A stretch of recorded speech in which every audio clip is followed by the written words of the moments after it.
Thanks and eyes unto the name of the living eye, majesty highly high, Selassie I, King Rastafari. God, he has the throne of judgment, the throne of the house of David. Pray for the love of Jerusalem, for they that prosper that love thee. Love it in thy wall and prosper it in thy palaces. For thy brethren and companions' sake, I will now say love within thee. Because of the house of the living eye and majesty highly high, Selassie I, King Rastafari, I know will continue to seek thy love forever and ever, through the four wings of the heavens, and through the four wings of the earth. Through thy great, mighty, and praiseworthy name, highly high, Selassie I, King Rastafari.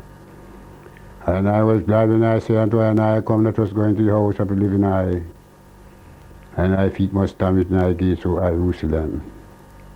Jerusalem is built of a city that's compact together. Behold how good and how pleasant it is for an eye brethren to dwell together in unity. It's like a precious ointment upon the head that went upon the beard, even an eye beard that went up the skirt of thy garment. As the dew of Hermon, dew that sent upon the mount of Zion. For thee the Most High, eternal, immortal, never living, wise, highly high, Selassie I, at commanding blessing, even life forever and ever. So let the word of thy mouth and the meditation of thy heart be freely acceptable in thy sight, O thou Most High, and thy strength and thy Redeemer, that I will long live and reign forever and ever. So thy word is a lamp unto thy feet and a light unto thy path. Part of the Almighty's mercy and truth to such that keep his covenant and his testimony. For thy name's sake, O thou Most High, pardon our hypocrisy and blot out our transgression. So that I can behold thy face in glory, even now, henceforth, and forever, through thy great, mighty, and praiseworthy name. Highly high, Selassie I, King Rastafari. And thy supreme majesty, highly high, Selassie I, King Rastafari. Eternally, holy King of Zion, conquering Lion of the tribe of Judah, highly high, Selassie I, King Rastafari. Live and reign forever and ever. Blessed and I, sanctify and I, and cast the eye with thy divine countenance to continue to shine upon I and I. And I must be free from all the will of our enemies, both now and forever. Selah. Give thanks, Lord. I do. Okay. All right. Thank you for allowing us to do the video and so on. Okay. For the purpose of those who are embarking on Rastafari, can you tell us how the Rastafari movement started? That is a big history, you know. It's a great portion.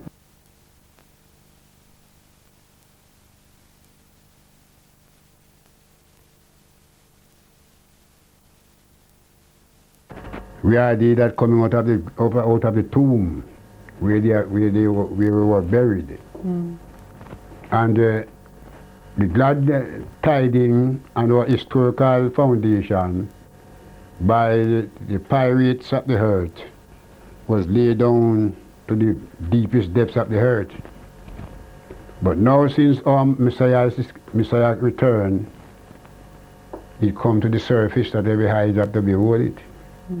So our history pertaining to the coming up from, especially in this resurrection, 1930, when His Majesty sit up and really establish His throne to the four wings of the earth and heaven. So, and I've seen from such time, 1930, even up to this time, we have seen a great manifestation of the works of the Father, you know, by bringing I and I together. You know, early days in the 20th century coming up, we had a great prophet by the name of Honorable Marcus Garvey, who enlightened our knowledge, Africa for the African, those at home and those abroad. And that was well appreciated among the black people. And it was a message for us that are in the grave. And that's what part of our first rising, our mind repatriated to Africa. I believe in that time, 3/4 of Jamaica black people were repatriate their mind and their spirit to Africa. And in 1930, His Majesty fulfilled His word as the second event accomplished, then we have seen the works come before us plainly and very smoothly. Yet we have great tribulation in those fields. We had a brethren that by the name of Mangongo Maraj, David Howell, who was in Ethiopia 1930. He was a Jamaican. And then he he get to attend the coronation of His Majesty. And as soon as the coronation was accomplished, he returned to Jamaica. And then he started to plant this seed in the name of His Majesty I Selassie King Rastafari. And as we have received advice from our great prophet Marcus Garvey in that early time, say a king shall rise and crown in Africa, and we must lift up our head for our repatriation drawing near. So we have seen that fulfillment. And Mangongo Maharaj, David Howell, really manifests a great work in the name of His Majesty, I Selassie in Jamaica. And that was a great triumphant victory that we have against the enemies. Yes. And from then time coming on, is a great tribulation. Great tribulation. Yeah, I tell you something, several thousands of our brethren gone down the drain. As I said, that prophet I waited for died without a sight. You know, and we have seen many of our brethren gone down through Babylon brutality, through you call it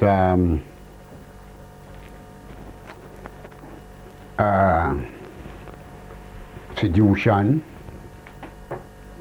Some in those early days, some of the brethren through Babylon was so terrible against the Rastas in Jamaica. Some have to live in the hoods, malnutrition, devour plenty, and then the force of Babylon destroy plenty. But I'm glad today to see how the world covered. Yeah. You know, that even the enemy himself want to try to be a friend of I. Yeah. You know, but through the power of His Majesty, then we give thanks. Okay. About the early days, tell us a bit more about the actual position you were in as Rasta, trying to spread the word to the rest of the people. In my youth days coming up, you know, as a youth, start this campaign from I was 13 years old. Go around the street, preaching Rastafari, hear the voice of our elder brother Howell, and by that we use our scripture, because His Majesty says Ethiopian carry the holiest version. So he taught from his youthful days was to respect, you know, yes, the history of Ethiopia. So that is what we have to use for our strength as a black man history, the scripture. And going around from day to day around the street, preaching in the name of His Majesty. That's how we have great tribulation. I have myself, I was cast in prison several times. Preaching the word. I becomes a little prison, a little jailbird for Babylon. You know, them just take I and throw in a jail as them like. Sometimes a jail for 20 years, 30 days, sometimes 40 days with no charge at all. I'm not in jail, not even that alone, but beaten too. The fear of actually taking on. Yeah, you know. I was charged and cast in prison one time, 18 months for rioting. I sure I was committing a riot. You see? I was charged again for the breach of prison law, cast in prison another year again, and I charged with Herb another year again. You see, so plenty of my days in my years coming up, plenty of my days spent in jail and prison. You see? It's to where you are. And for this cause, you know, not stealing nor lying to no one, nor try to disturb anyone, but I try to disturb the spirit of men because of his righteousness. You know, and I'm glad for the inspiration that the Father given to I, you know, that I could be able to share this among my brethren. And whosoever have a ear to hear, let him hear. And our nation, Father, I command us to preach his doctrine to our nation, kings of the earth, and all people, until the end come. So in our days coming up, man, there was very great tribulation. 1966, His Majesty came to Jamaica. And that's where we have our changes. At least 1960, we took up a conversation with the university in Jamaica. And we have one of our teacher at the university, the man by the name of Art, the chancellor. The chancellor was a man by the name of Arthur Lewis. He was a black man, and he hear our voice, and they then start to send out some researchers to research among Rasta and the police what causes long war among Rasta and police. You know what I mean? Well, from then time you find to say we work upon that 1960 very much, and we get them to drift back a little. But when His Majesty came 66 now, that was an example to all of them. You know? His Majesty told them to leave them alone. I have myself standing in the presence of His Majesty, and there was a superintendent policeman named by the name of London, who in 1954, we had a march through the city, and he carried us about 34 hours, and like I and I down to jail. And stop the march and lock we down to jail. And we spent 32 days in jail. And when he did ask I for, when we were on the journey up the march, and the superintendent asked I for permit. So where your permit? And I handed him my Bible. I already had my Bible in my hand. So I just handed him my Bible and then take it from I. So in their court now, when the judges ask him about how do he attack us on the street, then he says, as you know, he says to the judges, as you know, the police force have a right to stop whatsoever not looking right on the street. So then he asked us where our permit. And he pointed on our individual, said that one, hand him a Bible. So the judges really observed that, you know. Yes, very much. Well, at 1966 now, when His Majesty came, it was a said policeman that His Majesty, after I stand before His Majesty, was looking like I was looking at you, and His Majesty called the said superintendent policeman in shirt and reward, and says, ask that man why I'm going like so tall. The said policeman, London. And he came on to I and says, His Majesty said to us, why you growing like so tall? So I asked him the question again, what you say? His Majesty to ask why I grow my like so tall? He said, yes. And I asked him the question twice. He said, he doesn't believe me. I says, well, not to say he doesn't believe the eye that His Majesty gives us question, you know. But, all right, I said, all right, okay. Count the Most High to be right and call men the liar. So I started to give him the history of locks. I brought to him first the preceptical order of Hebrews 7. That was my next question. Yeah. And I asked, I bring again the status order, the Nazarene order, number 6, And I bring him the same sickle name, Revelation 14 and 7. And he was quite amazed with himself, but anyway, he turned to the king, and the king said to him, the king rise and said, warriors, traitors, be still and know that I am he.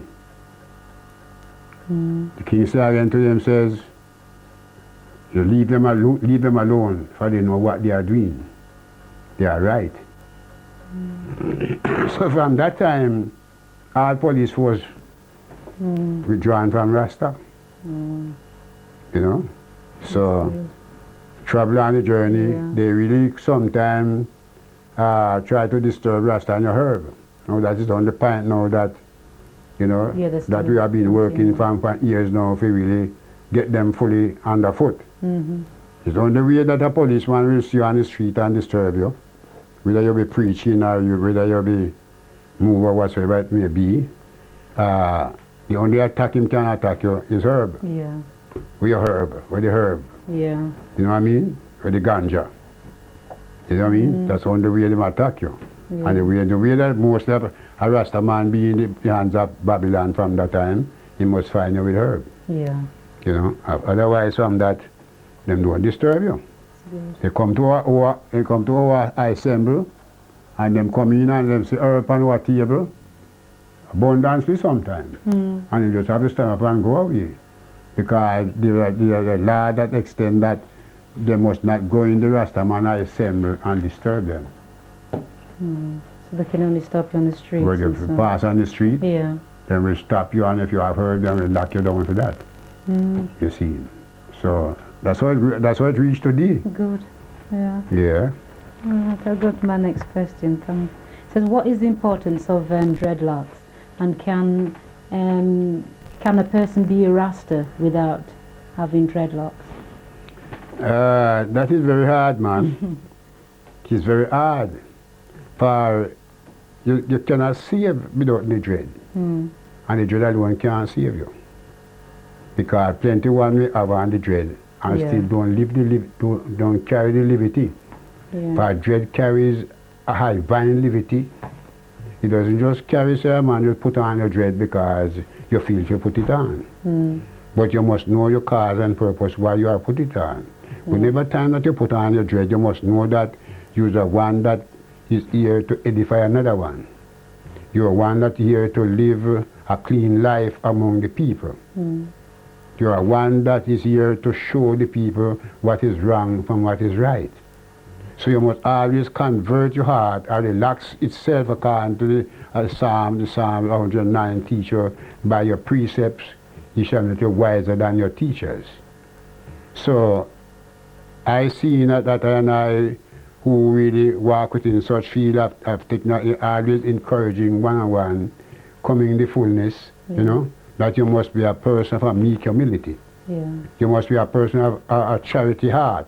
You must be a person of a loving spirit. For locks mean love. Locks don't mean hatred. Locks mean a great graduation to rise us up in the ancient time as a saints-called people of the Most High. And without your locks, you cannot stand up as a saint of the Most High. Because the High says in the Revelation 2, in the Revelation 3, that He placed His name in your forehead. Revelation 14, Revelation 7, He placed His name in your forehead. He said in Revelation 14, I lo and stood upon Mount Sinai and saw 144,000 having their Father's name in their forehead. These are they that come out of great tribulation. These are they that wash them robe in white and become clean. These are they that were not defiled by women. These are they that follow the Lamb wherever he goeth. These are so that I redeemed them from hurt from among men. You see, 144,000 having their Father's name in their forehead. And without your locks, a man can't call you Rasta. If you don't have on your locks, no man call you Rasta. It's hard. I coming on the journey in those early days, and sometimes man through talking, he will give me a seven name brother man. Yet him not have on no locks. But the man will call him brother man. you know, but him not have no locks, you know. So it yet at that time, same time, he don't stand as a saint, or he don't stand up as a apostle, nor a prophet. For both the apostle and the prophet and the saints, they are just one. You see, who walk within the order of righteousness and keep their garment, Revelation 9, keep their garment clean and spottable. You see?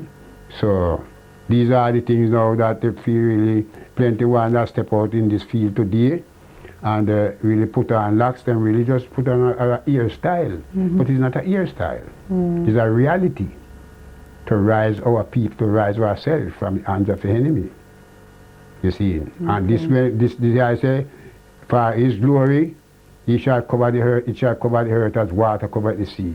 And I give thanks for 1930, even myself, you know, coming up in those early times as a youthful one, you know, that really take up my locks. And those times I couldn't point out 5 or 6 brethren have on locks them time there.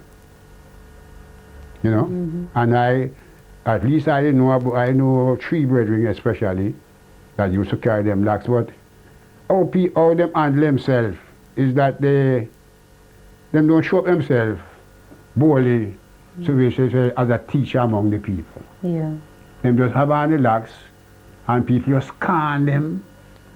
You come like a piece of dirt.